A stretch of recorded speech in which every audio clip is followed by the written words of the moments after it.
Live. Let me see how much. Greetings and welcome back. I'm gonna give everybody just a little bit, as the babies would say, just a little bit of time to come in. Hope everybody is doing well. I had planned to talk about something else, but then I realized that it's the anniversary of a video I had done about 3 years ago, because time really, really flies. The light is bright here, but not so bright here, but it'll be all right. Y'all can see me. So I'm gonna give a little time for you guys to come in. Feel free to share.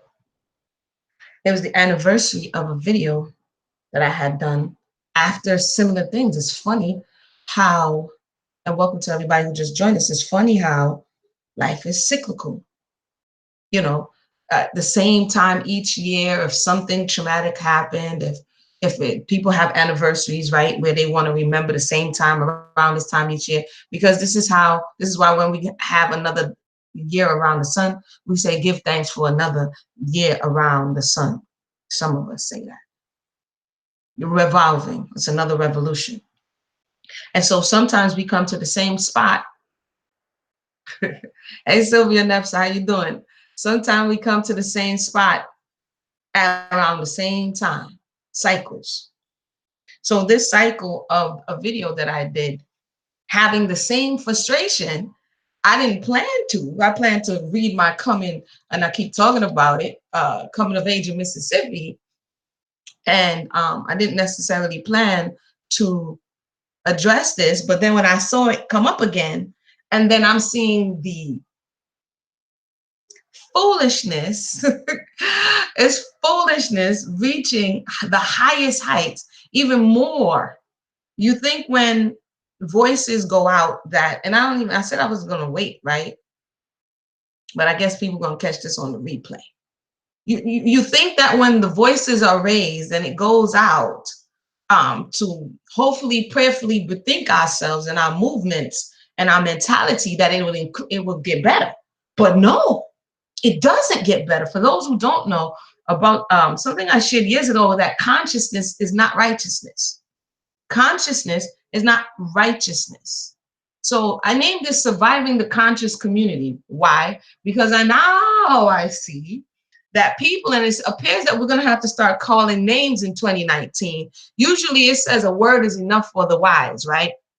That's an old proverb. A word is enough for the wise. But it appears that a word is not enough for the wise. Because maybe, perhaps, perchance, we are not speaking to people who seek wisdom. And so now, when we're giving general lessons, shout out to Brother Sal, Showtime in the house, that some may think that these lessons, if we hear them and we're all on this path and we're all seeking elevation and consciousness and to become aware and to do that which is right, we make a gross, erroneous assumption that everyone that's on the road that you're on is doing the same thing or striving for the same thing. And life is showing us that this is not the case. And so it's a play on surviving R. Kelly, which is another story, like I said, and I've been doing that study, but I'm not going to talk about that right here. Surviving the conscious community, in that there's so much stuff that's happening in the conscious community that continues to happen in the conscious community that causes people to walk away from seeking spirituality, from faith in humanity. And when people are speaking up and those voices are there, I have some, like my mother used to say, "My born for pick with them." That's what my mother used to say. When you know, this is gonna be Emunah again. Like I said, it's the same. When you used to do something awful or wrong, your mother just pull you by the coattail and be like, "Yo, man, I'm born for pick with you." You already know, like, "Yo, what's going on? You got born for pick with me. What did I do?" Okay, cool. We have some lead characters. It seems as though we're going to have to begin to call names, not in a way, because I noticed the dirty, nasty way in which people interface. And we've tried to model a different way. And when you try to model a more respectable, civilized way in which to deal with one another, that's not respected. Okay? Sorry. That's not respected. And then we have people who, hold on, let me turn on this light here. Yeah, that's better. Ooh, that was bright. We have people who insist to misrepresent a narrative or narratives so that they can get views and hits and street cred. That is off. Because now that we are furthering our awakening in the public eye, when you just wake up, I've said this countless times, when you just wake up, I don't know what household everybody else grew up in. Well, when we wake up in the morning, before you start to speak to people, before you start to do all of that extracurricular activity, you have white coal in your eye, you have drool on your mouth, you need to go to the bathroom, you need to tidy up, you need to wash your face, you need to brush your teeth, you need to take your shower, you need to dress. And what is happening is that social media is allowing for people who are just waking up, or even if they've been up a long time and have not presented themselves or gotten themselves ready to be presented to the public. And then people are saying, aha, here it is. This is what awakening looks like. This is what consciousness looks like. And keep in mind, you're not just awakening like, oh, somewhere in darkness and stupid. Not only is the melanated community awakening, the melanated community is awakening from a great catastrophe. So you're not just a person who was, I went to sleep and now I'm up. No, no, no. You're awakening from a great catastrophe, from a great injury, from a traumatic space. So this is the person who was in a coma, who doesn't remember what they look like anymore, and who have maybe been asleep for a very, very long time and should be in ICU, but instead they're not. They wake up in the bush somewhere in somebody's house who's looking over them, trying to tell them the story of what happened, not knowing that that person was also in the accident and they just woke up too. I'm using these analogies so we can understand or visualize what we're looking at, okay? What we're looking at. So as you wake up, right, and you begin to remove these boundaries, okay, which everybody talks about religion is holding you back, and I want to be a free thinker, and I want to float everywhere. As some things need to be bound. Some things need to be held back. Some things need to be order. Without order, you have chaos. And this is what we're looking at now. While everybody's over here burning their bras and throwing their boxers in and we're free, right? And then when things go off, people are talking about, oh, where's the accountability? Where's the code of conduct? Oh, dear, you burnt that. You burnt that. I don't know why you're looking for it, because it doesn't exist, because you burnt it. You threw it off. You said it didn't matter. You loosed the bounds of wickedness. Shout out to Sister Sarai in the house. And then we want to present ourselves to the world as if we have arrived and we have all the answers for everyone, right? And we want to contend, and you want to curse, and you want to carry on, and you want to show your behind in public. And then when someone says something, you jump and you attack them, and you carry on all kind of ways. So consciousness is not righteousness. This is the updated version of consciousness is not righteousness. 3 years ago, 3 years later, shout out to Sister Connie who shared it. And I'm like, wow, it's been 3 years already, and I'm still saying the same thing. Surviving the conscious community. There are many people who have not necessarily survived walking into whatever thought process that they did, thinking they're going to find, first of all, thinking they're going to find something that's not there, that it's unrealistic to expect it to be there. Reason being, because we're not being honest about where we're coming from. And so you have people, you have the elders who are like, okay, they each had their thought processes based on their religious spiritual system, and each of them tried to say, hey, this is my piece, this is my piece, this is my piece. We're the children and the grandchildren of those people. And so those people had a little something that was holding them back, a little something that made them a little more dignified, a little something that made them a little more respectable. That's gone now. And they say knowledge is power. I've said that before and I'll say it again. I don't necessarily agree. Applied knowledge is power. The application of the knowledge you have is what empowers you. And then, but what we're doing, because you have put in this knowledge in the hands of people who are not yet prepared to have it, not some secret society type stuff. I mean, you have not spiritually prepared your vessel to contain this. What you use it to do is lord over the people. What you use it to do is manipulate the people. What you use it to do is exploit the people. And then the people say, well, it must be the knowledge.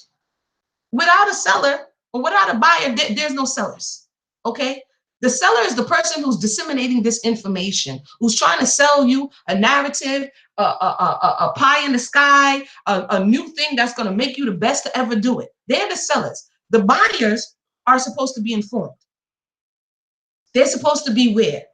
They're supposed to say, is this thing that this person offering me, I'm going to do my due diligence. And what's happening is that the people are not doing their due diligence. They're supposing a whole lot of things based on I don't know what. And then when things happen and you want to bring accountability and be like, well, how did this thing happen? What's going to, oh, you're victim shaming. Victim shaming? Come on, we have to stop this. Applied knowledge is power. I mean, thank you, Stefan. Right now, again, I don't know. It's like the energy. Sometimes I just sit back and watch. I watch some madness, and I'm going to have to really start calling out some names at this particular time, because I'm seeing some madness and hearing some madness. And I'm like, this right here is not beneficial. Number one, there is a epidemic, I don't know what to call it, of people who pretend that other people are not doing the work because they want to say that they're the best to ever do it. If you do not respect those who come before you, if you pretend that no one else is doing it, then there's no opportunity to collaborate to get further on whatever issue or topics you're trying to explore. Stop pretending that you're the best to ever do it. Diligent inquiry and looking into spaces where this topic may have been touched, but it may not have been explored in this way. Let's take a minute to reach out to the people who have explored these topics and see how it is that we can work together to find a solution. But no, because it's about the ego, because it's about contention, because it's about this pseudo status, dude. Facebook clicks and Ragil YouTube clicks is not progressive. First of all, you know what? Hold on.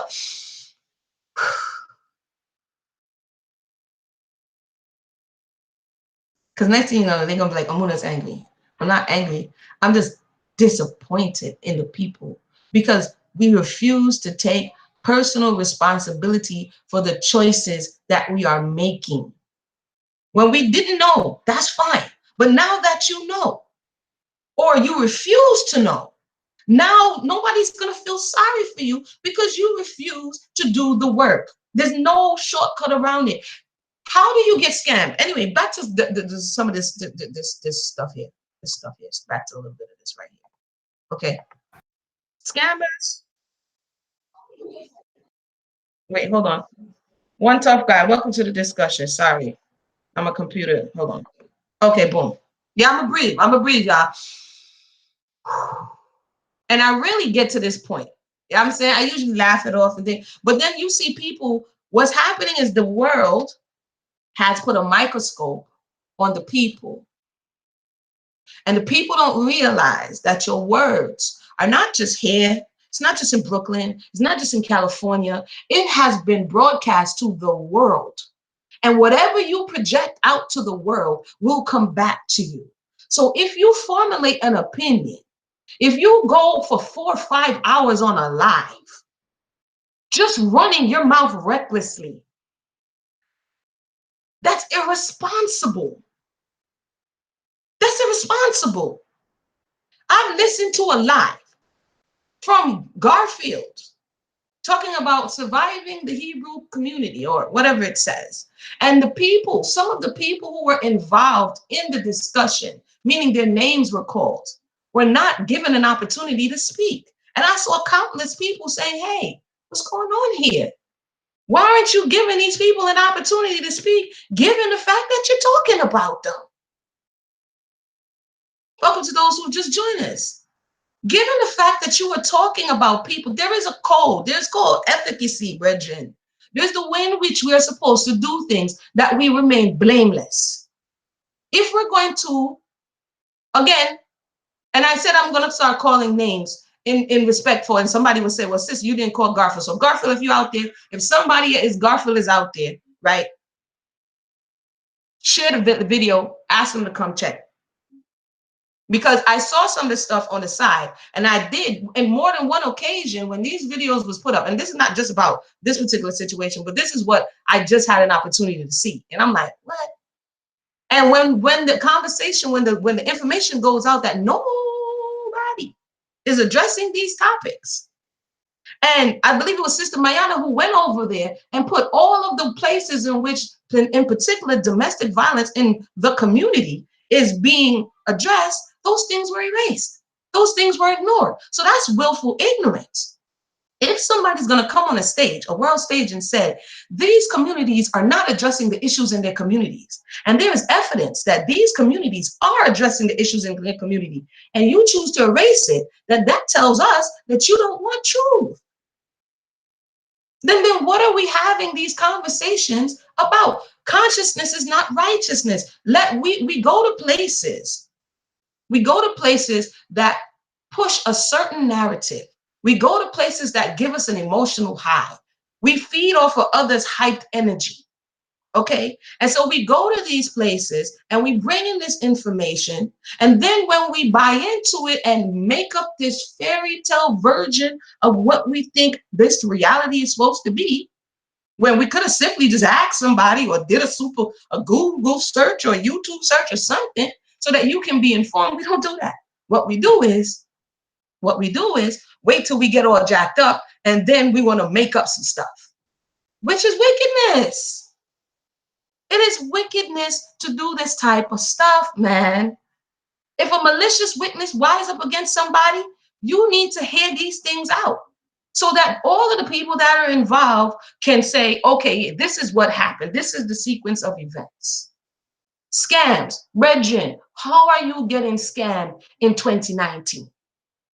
Help me to help. Like they say, make it make sense. I'm not trying to be funny, I promise you. But in 2019, after years and years of these things actually being documented by people who have seen it, talked about it, shared their stories, how in 2019, when you're more than likely finding these individuals on the YouTube, right now I'm talking about general, okay? So please don't, when you carry word, please don't carry that. Now, when I'm talking about scam, I don't know, I mentioned one name so far, and I didn't necessarily say this individual is the one who's scamming. What I'm saying in general, we had another incident where we had a thing that made it to the news about this thought of a scamming going on in the community about a retreat and things of that nature. Where are all of the facts? Where are all of the data? Where is that the people are being heard out? You see what I'm saying? What's going on in that area? But instead of looking at all of that stuff, people are jumping on, oh, that person got mad, that person got upset, oh, that person got answer, never do a video, never do a video. What? Anyway, so there is so much going on. We are vulnerable as a people because of our injury. I'll say that again. We are vulnerable as a people because of our injuries. Everybody, welcome to the discussion. I'll say that again. We are vulnerable as a people because of our injuries. So therefore, those within us who are aware of that vulnerability, whether consciously or subconsciously, because of certain personality types, will draw people with those vulnerabilities toward them. And because of those type of personality types that can be charismatic and draw people towards them, understand if you don't realize you're vulnerable, you are going to be exploited. Shalom, brother Zebulun. One tough guy said people want someone to worship. That's why people are constantly getting scammed. Correct. I agree, one tough guy. People want to exalt people on platforms and pedestals and project and idolize them because we live in a culture of idolatry and we want to idolize people and put all our hopes and dreams on one person so that we perchance don't have to do our own work to know our own self and elevate our consciousness. So we can project it onto this person who has all the characteristics and things that we wish we had. So that when they move, we move, and when they win, we win, and all of this other type of stuff like this. It doesn't work. You have an opportunity. You have incarnated in the flesh. You have the opportunity to do the things you need to do to get closer to source. No one else can do it for you. I just ate something, mostly after Shabbat. Because I ate, you're not full. Because I drink my water, you're not quenched. So why is it in the practical world, if I do something for myself, I can share with you, I can tell you the recipe, I can show you how to do it, I can even cook it for you, but I cannot consume it for you. I cannot make your body break it down. So when we come to spirituality and the things we expect of people, it makes no sense to expect that somebody else is going to come in and be your savior. I'm sorry, sis, they brought me there today. They brought me there today. Consciousness is not righteousness. Now, I'm going to share some things. When people are quietly in their spaces doing what needs to be done, there's so much chatter about it not being done because it's not on the world stage, because people are not coming with the drama. People are not coming with the tension. People are not coming with the back and forth. That means that we, the people, are buying into this messy social media drama. Because if we weren't, then the people who are actually doing the work would be supported. But instead, we want to put our hopes and dreams like a lottery ticket on something and people who previously was questionable. Let me just say characters are questionable. But we would rather give them the support than actually seeing what's happening in the lives of people who are actually doing something and be like, nah, they're good. That means there's something going on up here. I'm not pointing a finger. It just means like, yo, we really got to check ourselves. Am I that person? Will I quickly run to something that is contentious than I would something that is edifying? Would I be quick to share or comment on a post or a video that brings contention to the community than I would to say, wow, look at that. Brother Kanak Israel out there in Sacramento is actually planting and has been doing so for how many years? Wow, look at that, Sister Judith. Wow, look at that. Brother such and such down in Georgia has a whole farm. Look at that. Brother Divine Intervention got a whole 100 and something acres out there in Georgia. Nah, we don't see that. Nah, we're not sharing that. Nah, we don't know what's going on over there. What you said? What you said? Them Hebrews is over there doing such and such.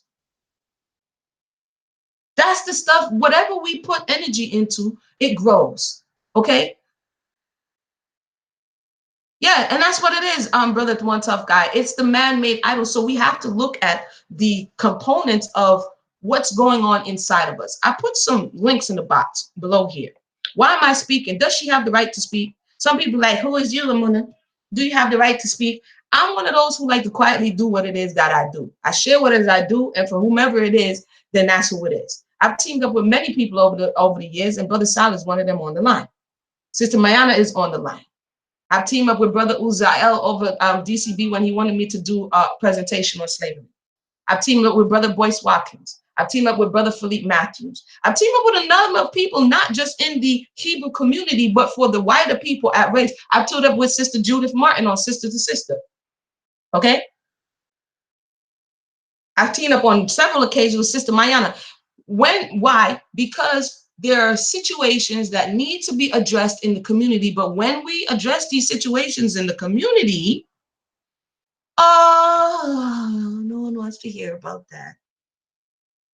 Okay, somebody has a one-off narrative that they're not letting anyone else speak on. Oh, no, we don't want to hear from them. So if the people, I say that the power is in the hands of the people. And if we are giving our power over to people who are not looking to edify us, then we have to ask, what are we really about? Now, I'm just going to give a few titles.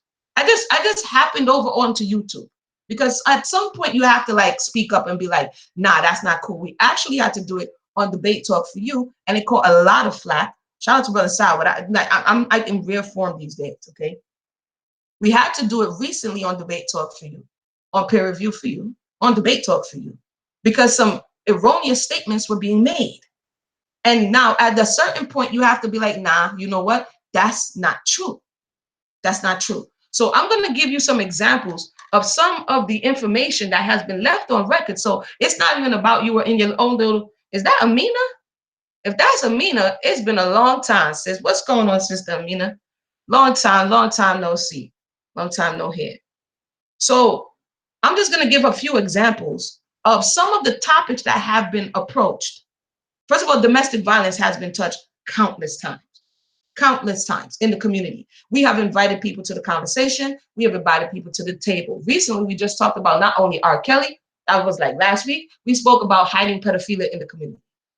We invite people to the table, but see, a lot of people don't want to come to the table because a lot of people shy away from accountability. Hey, what's going on? Shout out, fam. How y'all doing? Yakanan.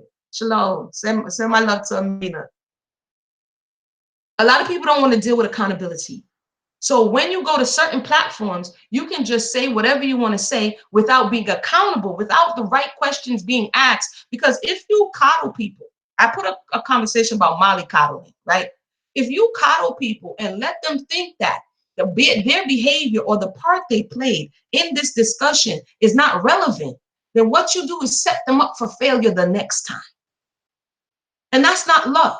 Yes, you allow somebody to say, it's like in a situation, kind of welcome to the discussion. It's like in a situation of R. Kelly, surviving R. Kelly. It's all of the people who say, this was my experience. But there's more than two sides to the story. There's your side, my side, and the truth. And diligent inquiry is what's going to bring out the truth of the matter. But if we only listen to one side and then fall to public opinion, like for instance, the scams in the community, and you have somebody saying, hey, man, I heard people are scamming. What's going on here? We're quick to call something a scam. Is it a scam? Was it a breakdown in communication?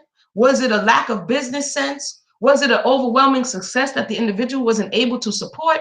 There can be a lot of things that before you get to, oh, you know what, this is a Ponzi scheme, this is a scam. But because we like trigger words, we love trigger words. Everything for us is a scam. I'm going to read you some titles that have been talked about for I don't know how many years. Do we really need a Black History Month? It's so-called Black History Month. There's people in the community. We have an opinion about everything. I got to say everything, y'all. Everything. We got to come. And then when you try to talk facts, when people get facts, they only get it from a slanted point of view so that they can prove their point. That is not beneficial in studying. Sometimes you may have to let go of something. Sometimes you may have been wrong. That's okay. Put your ego down. Consciousness is not righteousness. And this is like I said, this is the 3rd anniversary. It was unbeknownst to me. I saw Sister Connie share it again. I'm like, yo, this is still relevant. Consciousness is not righteousness. Please stop falling for the Okey Doke. Just because you're awake does not mean you're righteous. Let's stop talking about, because I saw him on the street corner, I thought he was righteous. Dude, by fruits you should know them. Did you pay attention? I'm going to talk to the women in a minute, but I'm going to keep going.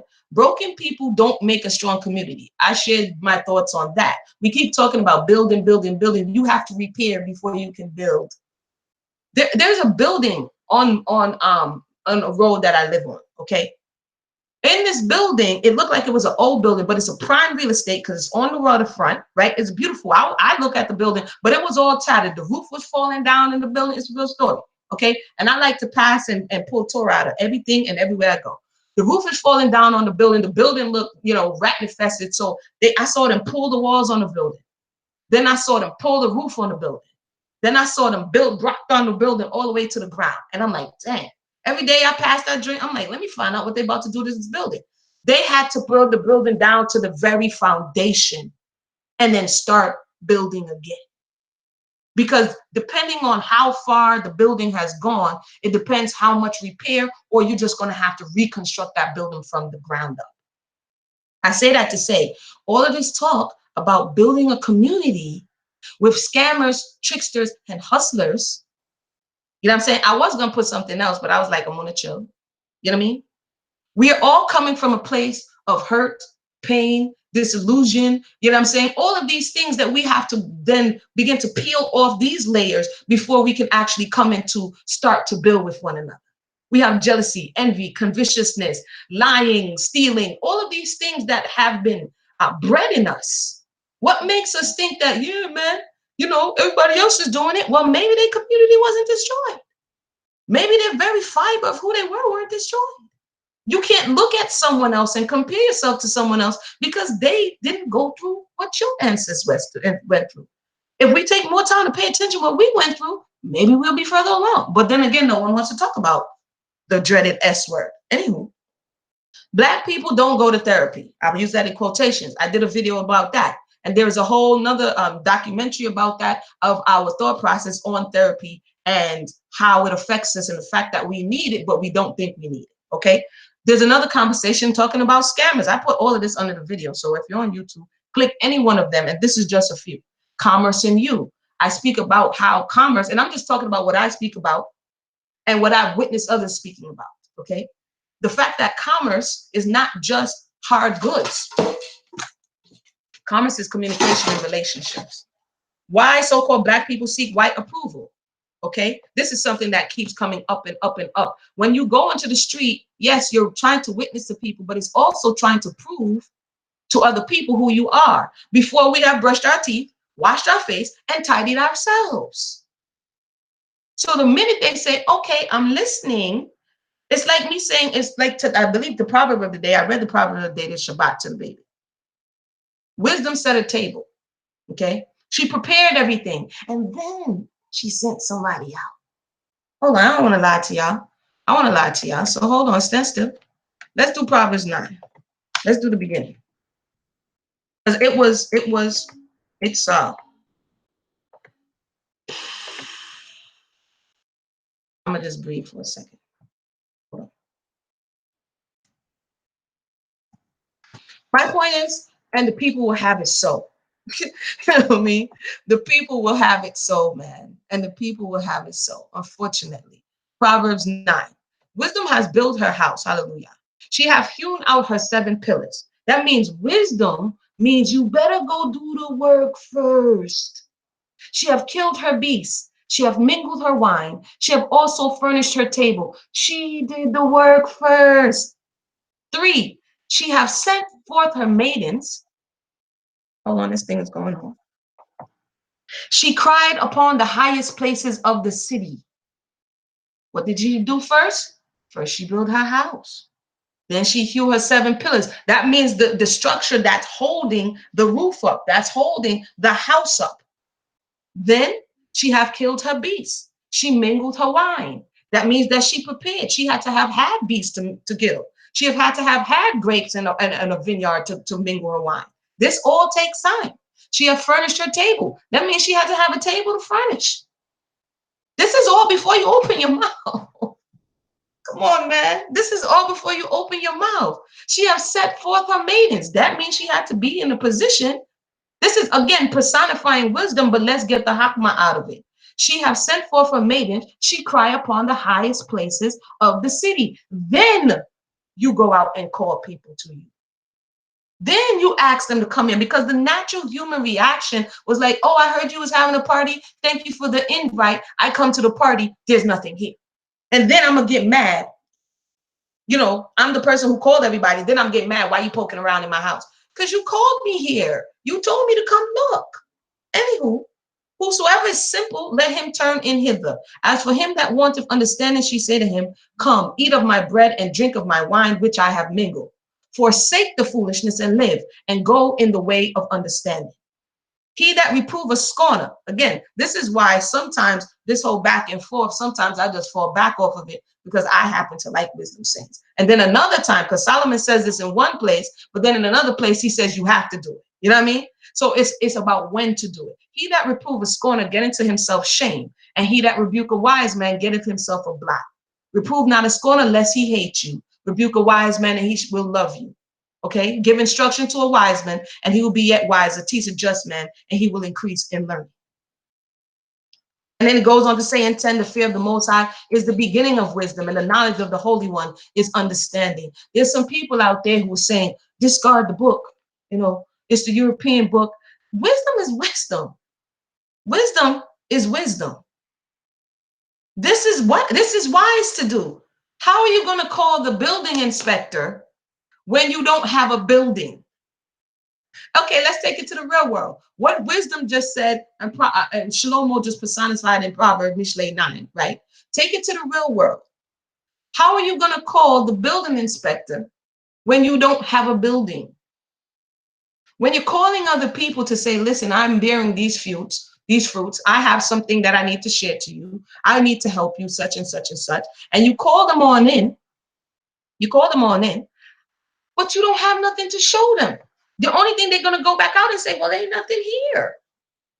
And this is how you lose people. And this is how you become a stumbling block before the souls that are trying to find their way back to the source. Anywho, this is just my 2 cents. Okay.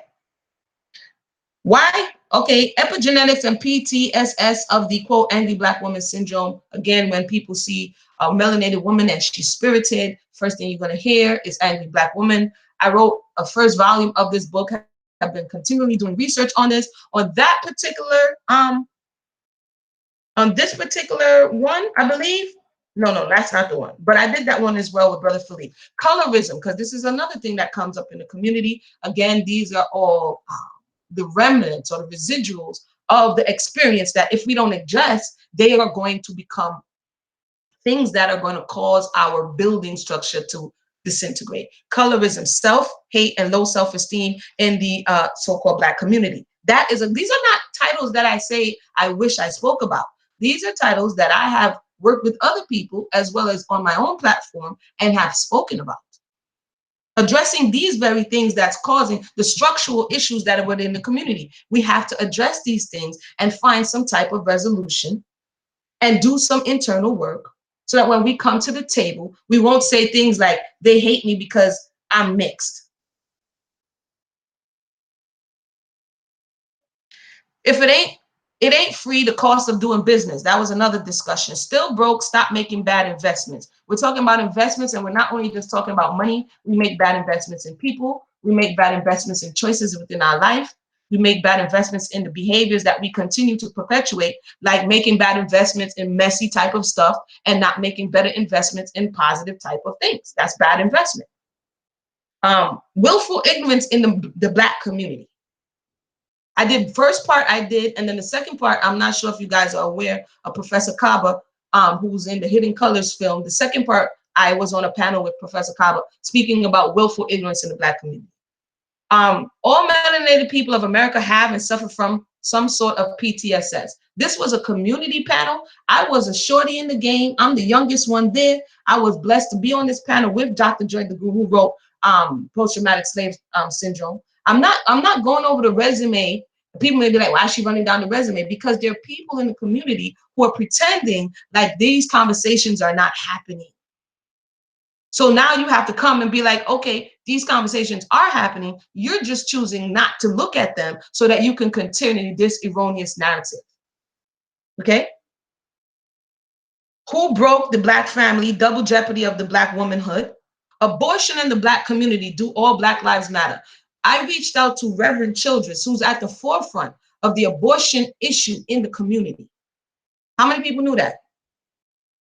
I believe the film he worked on, shout out to my aunt who just joined us. I believe the film he worked on was Black Genocide. How many people know that Reverend Childress is at the forefront of this abortion issue in the melanated community? How many people know that women are using abortions as birth control and have upwards of 8, 9, 10 abortions? How many people know that? How many people are continuously speaking to this issue? How many people are saying that the permissive sexual environment in the community is what's lending to these high abortion rate of children who you no longer desire because the children are a side effect? The women are not impregnating themselves. Are they getting abortions from artificial insemination? Are they getting abortions from encounters with men who want to casually encounter them? So again, on that one, you could, again, I left all of this in the box. Reason being, so that we can start having accurate discussions about what has actually been said and what is actually going on.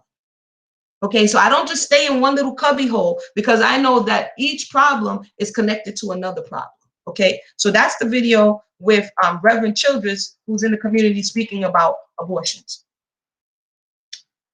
The practical application of consciousness. There's another brother. He was out of the islands and then he went to Tanzania. He reached out to me and I shared on the platform, and he shared about the practical application of consciousness. Remember, consciousness is not righteousness. But when you're conscious, there's a practical application. And it surely isn't sitting on YouTube all day or Facebook all day or Twitter all day or social media all day, banging in the comment section. It's supposed to be so I got this. It's February. In most places, I can begin to plant indoors. I can begin to grow. I can begin to change what's inside of my house. Right? I can begin to take out the poisons. I can begin to clean up my diet. I can begin to get my health in order. I can begin to get a hold on my children. This is what consciousness is supposed to be about, making real-time change in your own lives, not fighting with other people trying to convince them of something that you yourself is not convinced of. Because if you were, then you would be doing it. We Write Workshop. I put that up there because that was me in the community, reaching out to young children to use the tools that they have to begin to express themselves. Healing our relationship with agriculture. Shalom, Mika. Welcome to the discussion. And that one was with Brother Kanaki Israel out of Sacramento, California, the Israel Family Farm.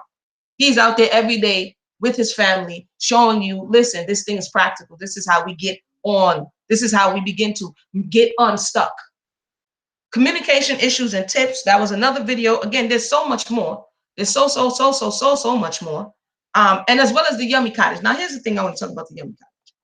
There's many things that I do, and I just do them because it's just in me to do. Tamika, welcome to the conversation.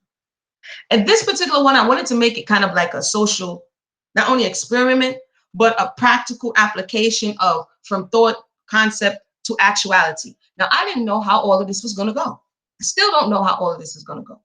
But over a year and a half ago, I started to share publicly, this is my desire, because this is how it works. This is how we begin to make things go forward and move from talking to doing. This is what I want to do.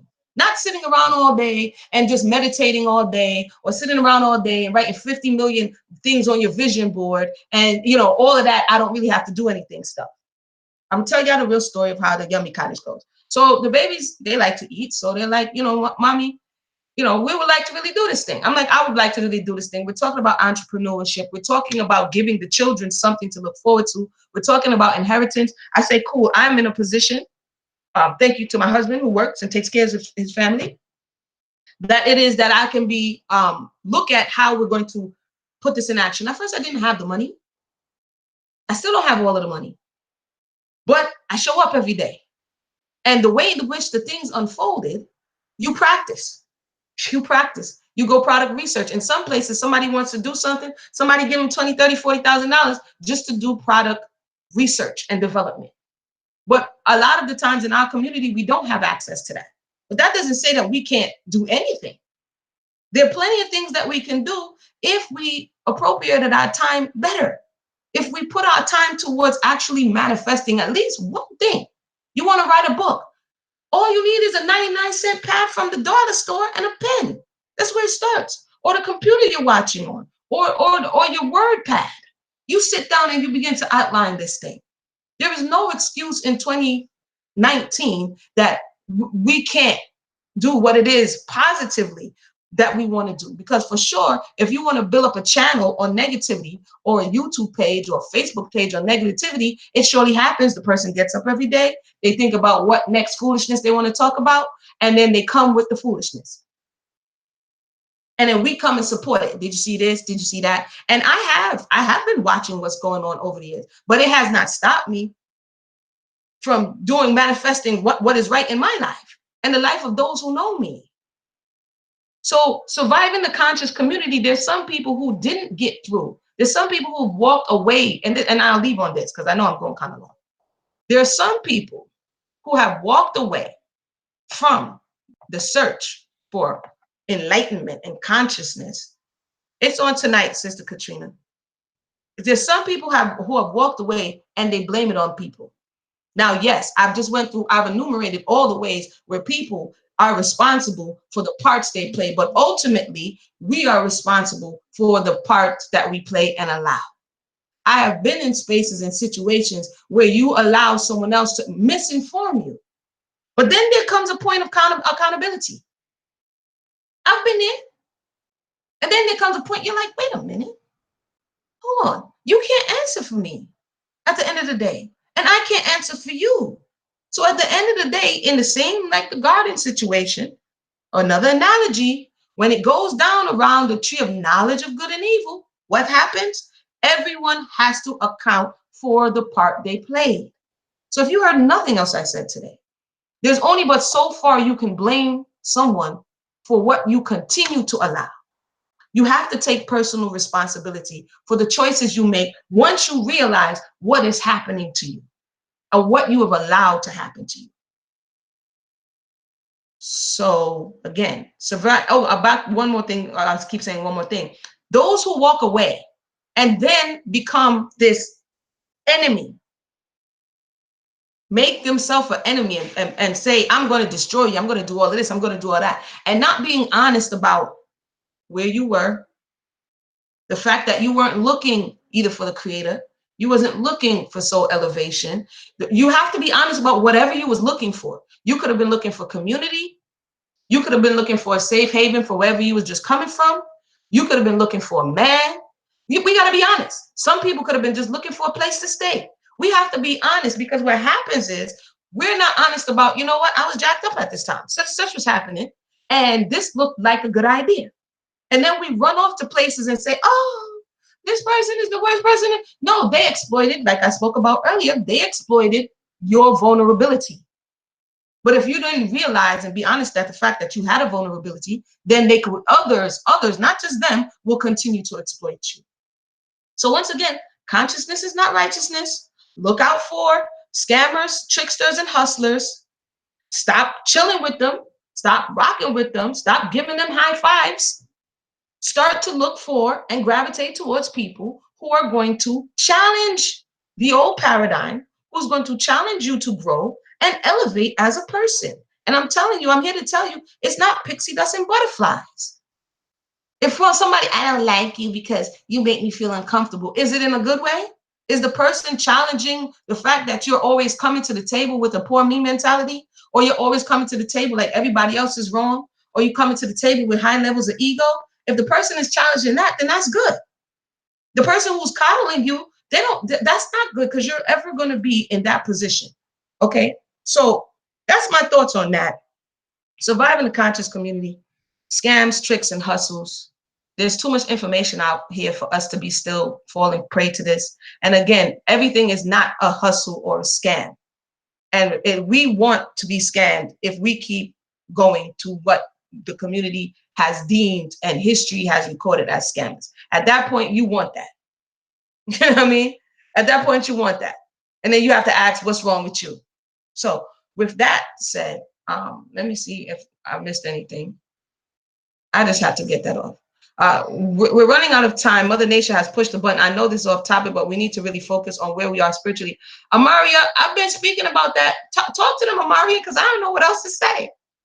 I don't know what else to say. My whole sharing on everywhere that I go, focus is around getting connected, purifying the vessel, you know what I'm saying? Getting things that we can do in real time to begin to work through our issues and our shortcomings. And like I've said over the years, the people don't want to hear that. So the only thing you can do is say, hey, you were forewarned. Sister Judith said, you speak the truth and it's a bigger picture. So let's continue to work with one another. Collaboration is key.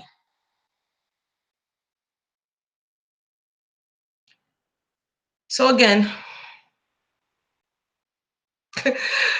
Sylvia said, I see your video activity in my notification box. You look younger than before. I mean that your beauty is distracting. Nefsa, you funny. What you say, I'm aging backwards?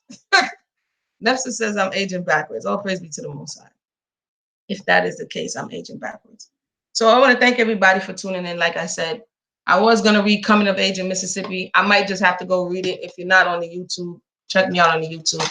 We are going to be reading. I guess I'll hang up on the YouTube and then I'll come back and read the next chapter in the book. Because, you know, I'm all about learning and edification. You know, sometimes you got to say what you got to say and then you leave it. And again, if anybody has any questions or comments about what I said, if you want, if there's anything incorrect of what I said, feel free to contact me respectfully and I could have the discourse with you. I did do my due diligence and pay attention to what's happening. And these are the things that I was able to pick up from what I'm hearing floating around everywhere. So at some point, take personal accountability. With that said,